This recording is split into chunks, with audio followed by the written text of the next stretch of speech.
Namun sayangnya, momen yang diawali dengan keceriaan itu berubah menjadi pengalaman yang kurang menyenangkan karena dalam pertemuan tersebut terjadi sesuatu yang membuat Lula merasa tersinggung dan sakit hati.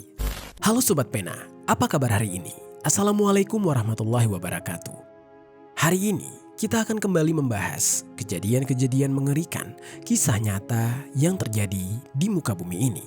Kisah kali ini terjadi di Pasuruan, Jawa Timur pada tahun 2018. Bercerita tentang seorang pria yang mengalami nasib tragis. Dia tewas dan jasadnya ditemukan di tempat pelelangan ikan di Tanjung Pelabuhan Kota, Pasuruan dalam kondisi yang sangat mengenaskan. Sekujur tubuhnya penuh dengan luka sayatan dan kepalanya remuk mengeluarkan cairan merah yang sudah dikerubungi lalat. Tindakan mengerikan ini dilakukan oleh temannya sendiri karena merasa sakit hati dengan perkataan korban saat pelaku hendak meminjam motor. Sampai pada akhirnya kejadian tragis ini pun terjadi. Bagaimana kronologi selengkapnya tentang kasus yang satu ini? Langsung saja kita bahas di Kata Pena.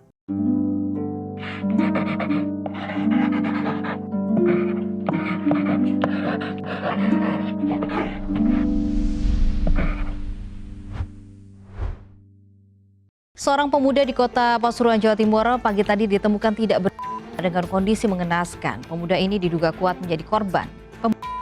Sebelum kita mulai ke ceritanya, jangan lupa untuk subscribe channel ini dan bagikan video ini ke teman-teman kalian.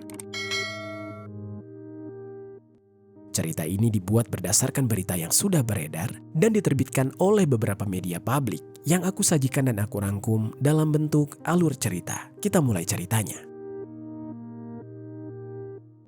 Jadi sobat, di Jember, Jawa Timur ada seorang remaja yang masih berusia 19 tahun bernama Dimas Dwi Aji Saputra atau yang akrab disapa dengan nama Dimas. Dimas ini tinggal bersama kerabatnya di Dusun Kerajaan, Desa Langkap, Kecamatan Bangsal Sari, Kabupaten Jember karena di saat itu ayahnya sudah meninggal dunia sementara ibunya merantau di Bali. Di lingkungan keluarganya, Dimas ini dikenal sebagai orang yang baik dan tidak pernah neko-neko. Meski kerap sekali di usia tersebut ada saja pemuda yang terjerumus ke dalam pergaulan yang gelap, namun Dimas bisa dikatakan tidak terpengaruh dengan hal tersebut. Di usia mudanya, Dimas ini lebih memilih untuk menyibukkan diri dengan bekerja. Entah karena keadaan yang dia hadapi saat ini atau memang keinginannya sendiri. Yang jelas di saat itu Dimas sempat bekerja di warung bakso. Namun tidak lama dia bekerja di sana, Dimas sempat bekerja di warung mie ayam juga. Selama bekerja, Dimas dikenal rajin dan cekatan. Namun sobat, meskipun begitu, rupanya Dimas memutuskan untuk mencari pekerjaan lain yang mampu memberikannya penghasilan yang lebih baik. Sehingga di saat itu, dia memilih untuk merantau ke Sidoarjo, Jawa Timur. Dan saat di Sidoarjo, Dimas pun sudah memiliki pekerjaan baru yang penghasilannya lebih baik dari tempat sebelum dia bekerja. Namun mengenai apa pekerjaannya saat itu, tidak dijelaskan di media manapun. Dengan sifatnya yang rajin, Dimas pun saat ini sudah bertahan 3 bulan bekerja dan menetap di kota itu. Lalu sobat, selain dikenal sebagai sosok yang rajin dan pekerja keras, ternyata Dimas juga memiliki kepribadian yang supel dan mudah bergaul dengan siapa saja. Sifatnya yang ramah tersebut membuat dia memiliki banyak teman. Dan ada salah satu teman yang cukup dekat dengan Dimas. Temannya ini bernama Muhammad Lula Firmansyah atau yang akrab disapa dengan nama Lula. Usia Lula ini lebih tua 5 tahun dari Dimas, yaitu 24 tahunan. Mengenai latar belakang keluarganya tidak banyak dijelaskan di media manapun sehingga tidak diketahui statusnya apakah Lula sudah menikah atau belum. Yang jelas Lula ini tinggal di Dusun Kerajaan, Desa Pecoro, Kecamatan Rambi Puji, Kabupaten Jember. Meskipun mengenai detail informasi keluarganya tidak dijelaskan di media manapun, namun diketahui Lula ini memiliki kakak yang tinggal terpisah dengannya. Lalu sobat, untuk memenuhi kebutuhan hidupnya sehari-hari, Lula berdagang bakso, entah menggunakan gerobak atau justru dengan berkeliling atau bekerja di warung bakso. Kehidupan Lula bisa dikatakan cukup sederhana, yang penting bisa makan sehari-hari saja sudah cukup syukur untuknya. Dan Lula ini juga dikenal oleh orang di sekitarnya dengan pribadi yang mudah bergaul. Namun ada sifatnya yang banyak tidak disukai oleh orang-orang juga. Termasuk di saat itu Lula dikatakan tidak bertanggung jawab. Pasti kalian akan bertanya-tanya ya sobat, seperti apakah bentuk kekurangan sifat tidak bertanggung jawab dari Lula ini? Ternyata dikatakan Lula sering meminjam barang-barang orang lain tapi tidak dikembalikan dengan baik. Sering sekali juga Lula meminjam barang-barang milik Dimas, terutama motornya Dimas untuk urusan pribadinya, namun dikembalikan sesuka hati. Misalkan dia meminjam tidak kenal waktu, terlalu lama, dan tidak mengisi bensin, dan masalah-masalah lainnya yang kerap membuat Dimas menjadi sakit hati. Namun meskipun begitu, Dimas tetap menganggap Lula sebagai teman baiknya, karena menurutnya kesalahan Lula ini masih bisa dia maklumi. Hubungan pertemanan mereka juga terjalin cukup dekat, dan ada satu teman Dimas lagi yang bernama Zaini, yang mana Zaini ini merupakan warga Pasuruan, Jawa Timur, tepatnya berada di wilayah dekat pelabuhan kota Pasuruan. Pada suatu hari, sebagai teman dekat, Dimas dan Lula memutuskan untuk bertandang ke rumah Zaini untuk menghabiskan waktu bersama. Selain sekedar bermain, mungkin saja ada tujuan lain mereka datang ke sana. Kunjungan mereka pun di saat itu tidak berlangsung singkat. Mereka bahkan sepakat untuk menginap di sana dengan harapan momen kebersamaan tersebut menjadi pengalaman yang menyenangkan. Pada awalnya, suasana pertemuan mereka begitu hangat dan penuh canda tawa. Kebersamaan ketiganya mencerminkan keakraban mereka yang telah terjalin cukup lama. Namun sayangnya, momen yang diawali dengan keceriaan itu berubah menjadi pengalaman yang kurang menyenangkan karena dalam pertemuan tersebut terjadi sesuatu yang membuat Lula merasa tersinggung dan sakit hati. Jadi ceritanya di saat itu ada sebuah insiden yang sebenarnya terlihat sepele, namun perlahan menjadi awal dari ketegangan di antara Dimas dan Lula. Lula yang pada awalnya tidak diketahui hendak mau kemana, secara mendadak ingin meminjam motor milik Dimas. Ya seperti biasa, dia suka meminjam barang orang lain. Dan di saat itu Lula berkata, "Dim, saya pinjam motormu dulu ya." Kurang lebih begitu kata Lula dengan entengnya. Namun Dimas tampak ragu untuk meminjamkan karena pengalaman yang sudah-sudah. Di dalam keraguannya itu, Dimas pun melontarkan sebuah ucapan yang terdengar cukup tajam ketika dia menolak permintaan Lula. Kurang lebih Dimas berkata seperti ini, "Ya udah, kalau pinjam jangan lama-lama, tahu dirilah, pinjam barang orang." Dan di saat itu, meski terdengar tajam, namun Dimas memang merasa harus berkata demikian agar Lula menyadari jika setiap dia meminjam, dia harus bertanggung jawab.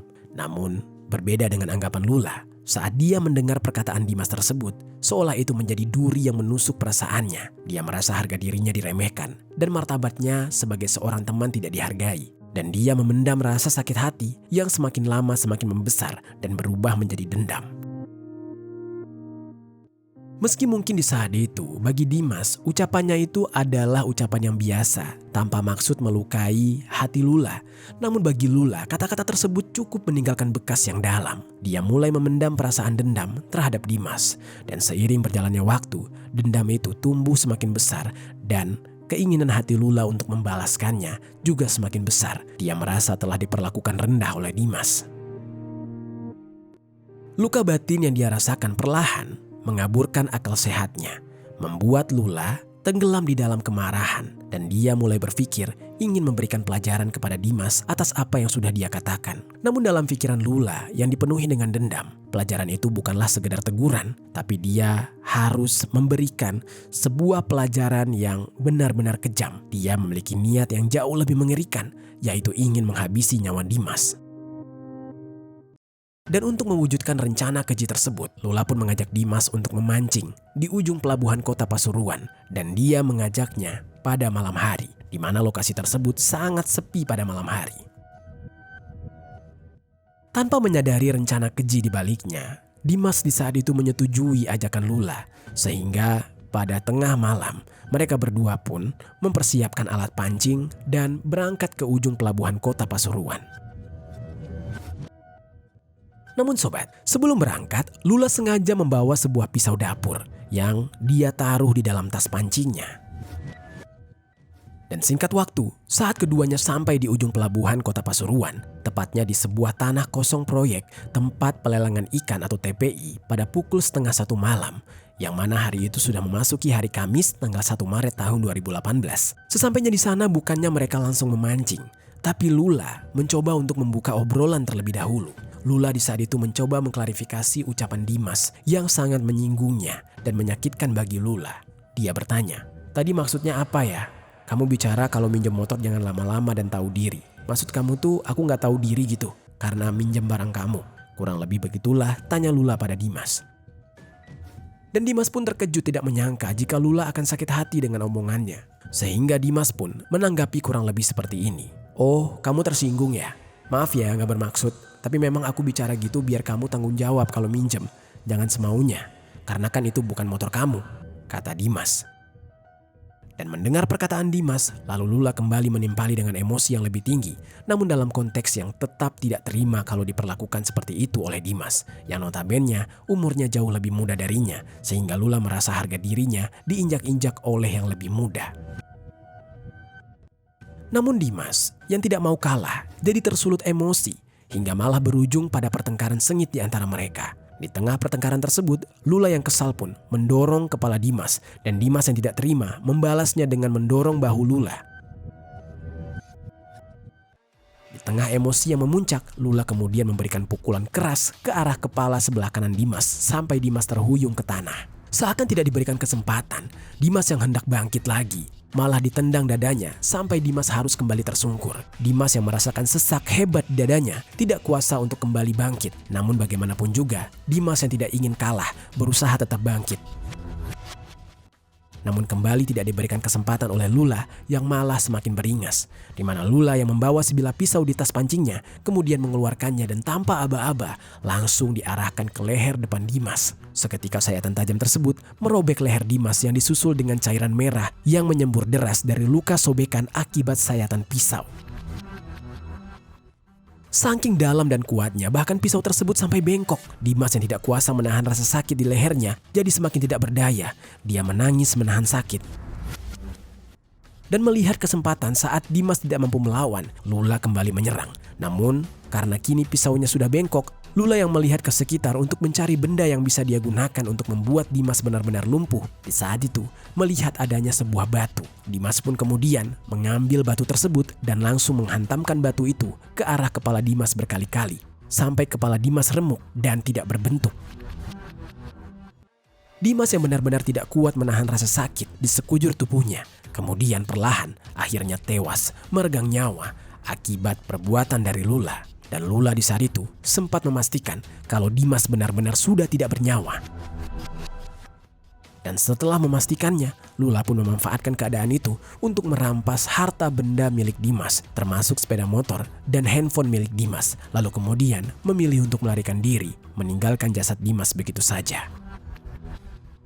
Dalam upayanya melarikan diri dari kemungkinan kecurigaan dan tuduhan, Lula segera mengambil langkah cepat untuk menghilangkan barang bukti yang dapat menjadi petunjuk atas tindakannya. Sehingga Lula pun memutuskan untuk menjual motor milik Dimas di wilayah Bangil, sebuah kawasan di Pasuruan, Jawa Timur. Motor jenis Honda Beat tahun 2014 berwarna putih tersebut berhasil dia jual dengan harga sebesar 2 juta rupiah. Hasil penjualan itu pun Dimas gunakan untuk menopang kehidupannya selama dalam pelarian.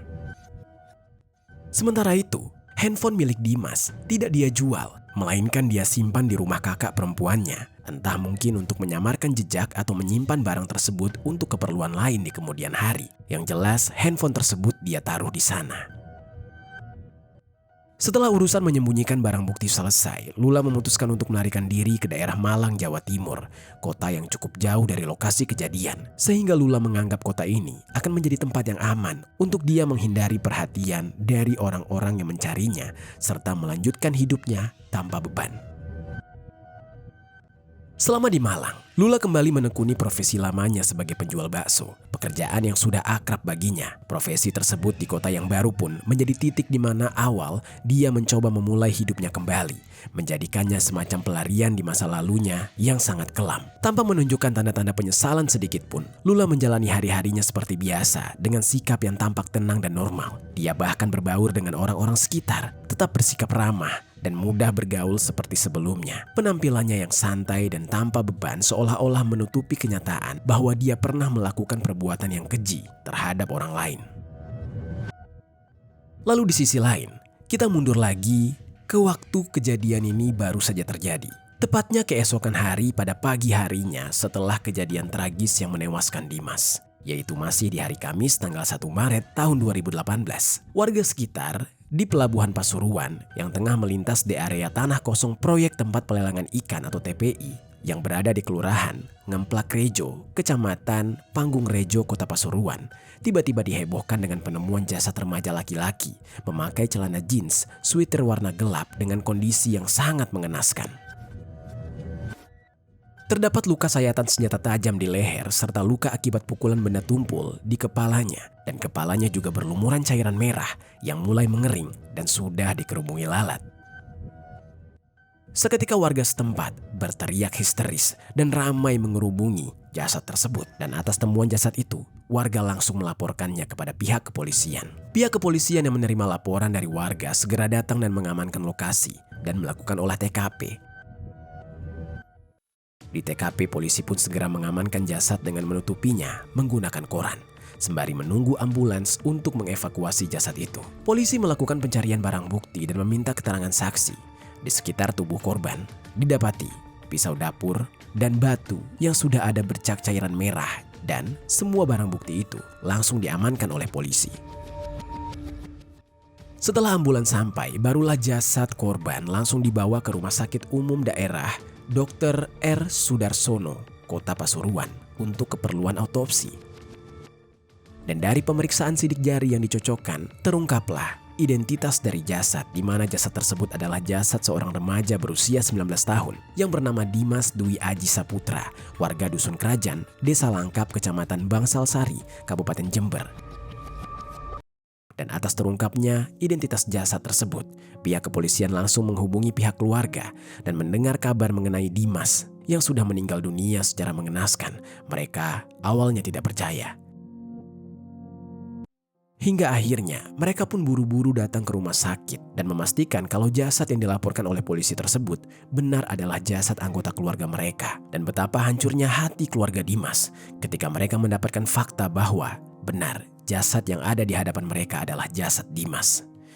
Tak ada yang menyangka bahwa Dimas yang selama ini merantau demi memperbaiki kehidupannya akan mengalami akhir yang begitu tragis. Saat pemeriksaan lebih lanjut dilakukan pada jasadnya, pihak keluarga memutuskan untuk tidak mengizinkan proses autopsi dilanjutkan. Mereka merasa iba dan hanya ingin segera memakamkan jasad Dimas dengan tenang. Setelah itu, jasad Dimas pun diserahkan kembali kepada keluarga, dan pihak keluarga membawa jasadnya ke rumah duka di Dusun Kerajaan, Desa Langkap, Kecamatan Bangsal Sari, Jember, untuk segera dimakamkan. Lalu sementara di sisi lain, polisi melakukan pemeriksaan lebih dalam untuk mengungkap identitas pelaku. Dan setelah pemeriksaan yang cukup panjang, berdasarkan hasil pemeriksaan, didukung dengan barang bukti dan keterangan saksi, termasuk keterangan Zaini, diketahui bahwa pelakunya adalah teman korban sendiri yang bernama Muhammad Lula Firmansyah. Di mana diketahui bahwa Dimas terakhir kali diketahui pamit pergi bersama Lula yang hendak memancing. Namun sebelumnya, mereka sempat bersih tegang soal peminjaman motor, sehingga polisi pun segera melakukan pengejaran terhadap Lula. Namun polisi mengalami kesulitan dalam mencari keberadaan Lula, hingga proses pencarian berlangsung selama kurang lebih 1 bulan lamanya. Dan akhirnya, polisi pun dapat melacak keberadaan Lula yang berada di Malang pada hari Selasa tanggal 27 Maret tahun 2018 sekitar pukul 15.00. Saat itu, dia sedang berjualan bakso di daerah Mulyorjo, Malang. Saat hendak ditangkap, Lula berupaya melarikan diri, sehingga polisi terpaksa untuk menembakkan timah panas untuk melumpuhkannya. Dan benar saja, Lula pun akhirnya berhasil dilumpuhkan. Dan setelah berhasil dilumpuhkan, Lula berhasil ditangkap dan diamankan. Bersamaan dengan ditangkapnya Lula, polisi mengamankan sejumlah barang bukti. Di antaranya, 1 buah dosbook Andromex A, dan 1 buah BPKB sepeda motor, dan 1 buah STNK, serta 2 buah ponsel, 1 buah bedak pons, 2 buah gel rambut, dan 1 pisau dapur bengkok, dan 1 buah batu besar yang dia gunakan untuk menghabisi Dimas. Saat diamankan, Lula pasrah dan dia mengakui semua perbuatannya. Dia mengaku tega menghabisi nyawa temannya tersebut karena merasa sakit hati dengan perkataan korban ketika hendak meminjam motor. Dan atas perbuatan tersebut, Lula ditetapkan sebagai tersangka. Dia dijerat dengan pasal 340 KUHP tentang penghilangan nyawa berencana dan pasal 365 KUHP tentang pencurian dengan kekerasan dengan ancaman hukuman penjara seumur hidup. Namun sobat, Di dalam kasus ini, polisi sempat merasakan kejanggalan dan mencurigai bahwa pelakunya bukan hanya satu orang. Mengingat situasi yang gelap, mungkin saja ada pelaku lain. Dan ditemukan juga riwayat chatting tentang Dimas yang hendak meminjam uang sebesar Rp50.000 kepada temannya. Namun saat sidang kasus perkara digelar, Lula ditetapkan sebagai pelaku tunggal karena pelaku lain yang dicurigai tidak ditemukan adanya tanda-tanda keberadaannya. Status Lula resmi menjadi narapidana dan dipenjara di Lapas 2B, Pasuruan. Majelis Hakim Pengadilan Tinggi Pasuruan menjatuhkan vonis 17 tahun penjara. Dan dia dinyatakan terbukti bersalah dalam perkara penghilangan nyawa di TPI Ngemplak Rejo pada awal Maret lalu. Itu dia sobat, kisah dari Lula yang tega menghabisi nyawa temannya hanya karena tersinggung dan sakit hati saat dia hendak meminjam sepeda motor.